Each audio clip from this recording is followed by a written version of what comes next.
Now you put water into a cup, it becomes the cup. You put water into a bottle, it becomes the bottle. You put it in a teapot, it becomes the teapot. Be water, my friend. সালটা 1940। সান ফ্রান্সিসকোর এক সাধারণ হাসপাতালে একটি শিশুর জন্ম হলো। রোগা শরীর, ফুসফুসের সমস্যা আর জন্মগতভাবে তার একটি পা অন্যটির চেয়ে ছোট। প্রথম দেখায় যে কেউই তাকে শারীরিক প্রতিবন্ধকতার শিকার হওয়া শিশুদের তালিকা রাখতে চাইবে। কিন্তু এই শিশুটি বড় হয়ে তৈরি করেছিল জিত কুনেদো, যার 1 ইঞ্চি পাঞ্চের সামনে বাঘা বাঘা পালনরাও ছিটকে পড়ত, যিনি মাত্র 2 আঙ্গুলের উপর পুশ আপ দিতেন, আর যার গতি এবং মুভমেন্টের কাছে হলিউডের ক্যামেরা পর্যন্ত হার মানত। অর্থাৎ ফাস্ট মুভমেন্টের কারণে ক্যামেরায় তাকে স্পষ্টভাবে বোঝাই যেত না। তোমরা হয়তো ভাবছো যে আমি কোনো রূপকথার গল্প বলছি, বাট মোটেও তা না। আমি বলছি কুংফু সম্রাট ব্রুসলির কথা, যাকে ডাক্তাররা বলেছিল হাঁটা তো দূরের কথা, তুমি আর কোনোদিন সোজা হয়ে দাঁড়াতেও পারবে না। নগর বাইস্কোপের এই ভিডিওতে আজ আমরা জানবো সেই মানুষের গল্প, যিনি আমাদের শিখিয়েছেন সেরাদের সেরা হতে গেলে প্র্যাকটিসের কোনো বিকল্প নেই, এবং কঠোর পরিশ্রমের মাধ্যমে নিজেকে সেরাদের কাতারে নিয়ে যাওয়া সম্ভব। আর যদি কেউ একবার সেরাদের কাতারে চলে যেতে পারে, তাহলে সেটাই হবে অপমানের শ্রেষ্ঠ জবাব। অর্থাৎ পরিস্থিতি যতটা কঠিন, সেখান থেকে ফিরে আসার গল্পটা ততটাই আউটস্ট্যান্ডিং। সুতরাং চলো আর দেরি না করে শুরু করা যাক। অসুস্থ শরীর নিয়ে বেড়ে ওঠার সময় কিশোর বয়সে ব্রুসলি যখন হংকংয়ের রাস্তায় হাঁটতেন, তখন তাকে প্রায় সময় সেখানকার স্থানীয় গ্যাংগুলো হেনস্থা করত। একবার গুরুতর মার খাওয়ার পর তিনি সিদ্ধান্ত নিলেন যে তিনি আর এভাবে মার খাবেন না, তিনি লড়তে শিখবেন। এরপর তিনি খুঁজে বের করলেন কিংবদন্তি ওস্তাদ আইপি ম্যানকে। তারপর থেকে শুরু হলো কঠোর সাধনা, কিন্তু সেখানেও তাকে বর্ণবাদের শিকার হতে হয়। তার মা আধা ইউরোপীয় হওয়ার কারণে তার সহপাঠীরা তাকে বিশুদ্ধ চাইনিজ নয় বলে কুংফু শেখাতে অস্বীকার করে। কিন্তু ব্রুসলি দমে যাওয়ার পাত্র ছিলেন না। তিনি তার ঘরের ভেতরেই কাঠের পুতুলের সাথে ঘন্টার পর ঘন্টা প্র্যাকটিস করতেন। তবে হংকংয়ে মারামারির ঘটনায় জড়িয়ে পড়ার পর তার বাবা তাকে আমেরিকায় পাঠিয়ে দিলেন। আমেরিকায় গিয়ে তার জীবন হয়ে উঠল আরও কঠিন। দিনের বেলা ওয়াশিংটন ইউনিভার্সিটিতে পড়াশোনার, রাতে রেস্টুরেন্টে মানুষের এঁটো থালা পরিষ্কার করা, এটাই ছিল তার জীবন। তবে তার স্বপ্ন ছিল মার্শাল আর্টকে সবখানে ছড়িয়ে দেওয়া। তাই তিনি সিয়াটলে নিজের একটি মার্শাল আর্ট স্কুল খুললেন, এবং সেখানে তিনি নিয়ম করলেন তিনি কেবল চাইনিজদের নয়, বরং সাদা, কালো, বাদামি সব বর্ণের মানুষকে কুংফু শেখাবেন। মার্শাল আর্ট স্কুলে কুংফু শেখাতে শেখাতে ব্রুসলির নাম ছড়িয়ে পড়ল পুরো ক্যালিফোর্নিয়ায়। তবে তাকে নিয়ে যখন সিনেমা বানানোর কথা শুরু হলো, তখন হলিউড তাকে প্রত্যাখ্যান করেছিল, কারণ পরিচালক বলেছিল একজন এশিয়ান মানুষকে দিয়ে সিনেমার প্রধান চরিত্র সম্ভব নয়, কারণ দর্শকরা তাকে মেনে নেবে না। কিন্তু কেউই জানতো না এই মানুষটাই হবে আমেরিকার সর্বোচ্চ পারিশ্রমিক পাওয়া এশিয়ান সুপারস্টার। সময়ের সাথে সাথে তার বিদ্যুতের মতো গতির নজর কাড়ল হলিউডের প্রযোজকদের। 1966 সালে তিনি সুযোগ পেলেন দ্য গ্রিন হর্নেট সিরিজে কিটো চরিত্র অভিনয় করার। যদিও ব্রুসলি এখানে ছিলেন মেন হিরোর সহকারী, কিন্তু স্ক্রিনে যখন তিনি আসতেন, দর্শকদের চোখ তখন হিরোর উপরে নয়, বরং কিটোর উপরে আটকে যেত। আর এর কারণ কি জানেন? কারণ এর আগে আমেরিকার মানুষ টেলিভিশনে এমন গতি দেখেনি। ব্রুসলি যখন পাঞ্চ করতেন, তখন তার গতি এতটাই থাকতো যে টিভি ক্যামেরা তাকে ঠিকমতো রেকর্ড করতে পারতো না। হলিউডের পরিচালকরা হতবাক হয়ে তাকে বলেছিলেন, ব্রুস, দর্শকদের জন্য হলে একটু আস্তে ফাইট করো, কিন্তু তোমার হাতি দেখতে পাচ্ছে না।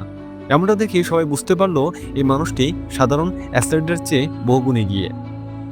সাফল্য যখন তার জীবনে সবেমাত্র ধরা দিতে শুরু করেছে, ঠিক তখনই তার জীবনে নেমে এলো এক ভয়াবহ অন্ধকার। 1970 সালে জিমনেসিয়ামে একটি ভারী ওজন তোলার সময় তার মেরুদণ্ডের চতুর্থ স্যাক্রাল নার্ভ মারাত্মকভাবে ক্ষতিগ্রস্ত হলো। ডাক্তার এক্স-রে রিপোর্ট দেখে বললেন, মিস্টার লি, আপনার কুংফু ক্যারিয়ার এখানেই শেষ। আজীবন সচল থাকতে হলে আপনাকে হয়তো হুইল চেয়ারের সাহায্য নিতে হবে। আপনি আর কোনোদিন হাই কিক তো দূরের কথা, সোজা হয়ে দাঁড়াতে পারবেন কিনা সন্দেহ। যার জীবনের প্রতিটি শ্বাস ছিল মার্শাল আর্টকে ঘিরে, তাকে বলা হলো সে আর নড়াচড়া করতে পারবে না। এভাবেই ব্রুসলি টানা 6 মাস বিছানায় স্থির হয়ে পড়ে থাকলেন।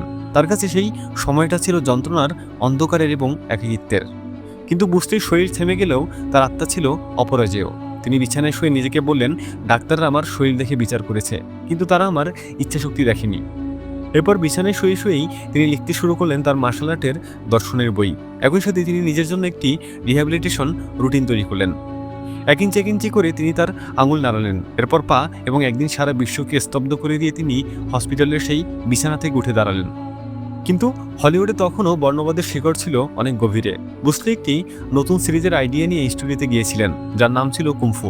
তিনি চেয়েছিলেন বিশ্বের সামনে একজন সত্যিকারের মার্শাল আর্টিস্টের জীবনী তুলে ধরতে, কিন্তু স্টুডিওর কর্মকর্তারা তার আইডিয়া গ্রহণ করলেও তাকে লিডিং ক্যারেক্টার থেকে রিজেক্ট করে দিল। কারণ তিনি ছিলেন এশিয়ান। তারা ভাবলো একজন এশিয়ান মানুষের প্রধান চরিত্র অভিনয় করা সিনেমা বা সিরিজ আমেরিকার মানুষ দেখবে না। এর চেয়েও বড় অপমান কী ছিল জানেন?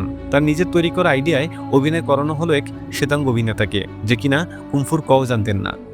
হতাশা আর অপমান নিয়ে বুসলি তখন একটি সিদ্ধান্ত নিলেন। তিনি বললেন, হলিউড যদি আমাকে না চায় তবে আমি এমন কিছু করব যাতে হলিউড আমাকে খুঁজতে বাধ্য হয়। এরপর 1971 সালে সবকিছু ছেড়ে বুসলি ফিরে গেলেন হংকংয়ে। সেখানে গিয়ে তিনি চুক্তিবদ্ধ হলেন গোল্ডেন হারভেস্ট স্টুডিওর সাথে। মুক্তি পেল তার প্রথম সিনেমা দ্য বিগ বস। আর এরপরই ইতিহাস বদলে গেল। হংকংয়ের সিনেমাগুলোতে মানুষের ভিড় উপচে পড়ল। একের পর এক ফিস্ট অফ ফিউরি এবং ওয়ে অফ দ্য ড্রাগনে তিনি তার কেরামতি দেখালেন। আমেরিকা যাকে ফিরিয়ে দিয়েছিল সেই ব্রুসলি এখন এশিয়ার সবচেয়ে বড় সুপারস্টার। যারা তাকে এতদিন অপমান করেছিল তার এমন সাফল্য ছিল সেই অপমানের যোগ্য জবাব। 1971 থেকে 1973 মাত্র 2 বছরের ব্যবধানে ব্রুসলি পুরো পৃথিবীকে তাক লাগিয়ে দিলেন। যে হলিউড তাকে একদিন ফিরিয়ে দিয়েছিল সেই হলিউড এখন তার পিছনে পিছনে ঘুরতে শুরু করলো। তৈরি হলো ইতিহাসের শ্রেষ্ঠ martial arts cinema Enter the Dragon. কিন্তু এই সিনেমার বিশ্বব্যাপী সাফল্য তিনি নিজের চোখে দেখে যেতে পারেননি। 1973 সালের 20 জুলাই মাত্র 32 বছর বয়সে এক রহস্যময় মস্তিষ্কের ফোলা বা সেলেব্রাল এডিমাতে আক্রান্ত হয়ে তিনি পৃথিবী ছেড়ে চলে যান।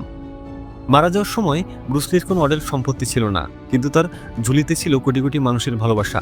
তিনি যখন মারা যান তখন পুরো হংকং প্রায় স্তব্ধ হয়ে গিয়েছিল। হাজার হাজার মানুষ রাস্তায় নেমে এসেছিল তাদের সম্রাটকে শেষ বিদায় জানাতে। তার মৃত্যুর এতগুলো বছর পেরিয়ে গেলেও ব্রুসলি এখনও কোটি কোটি মানুষের হৃদয়ে বেঁচে আছেন। তিনি বেঁচে আছেন প্রতিটি 1 ইঞ্চি প্রান্তে, প্রতিটি ড্রাগন ফ্ল্যাগে আর পৃথিবীর প্রতিটি কোণায় থাকা সেসব তরুণদের মনে যারা প্রতিকূলতার বিরুদ্ধে লড়াই করার স্বপ্ন দেখে। আধুনিক মনোবিজ্ঞান আজ যা বলছে ব্রুসলি তা বহু বছর আগেই বলে গেছেন। ব্রুসলি আমাদের শিখিয়ে গেছেন, তোমার জীবন কতটা দীর্ঘ তা বড় কথা নয়, জীবন কতটা স্মরণীয় সেটাই সবচেয়ে বড় কথা।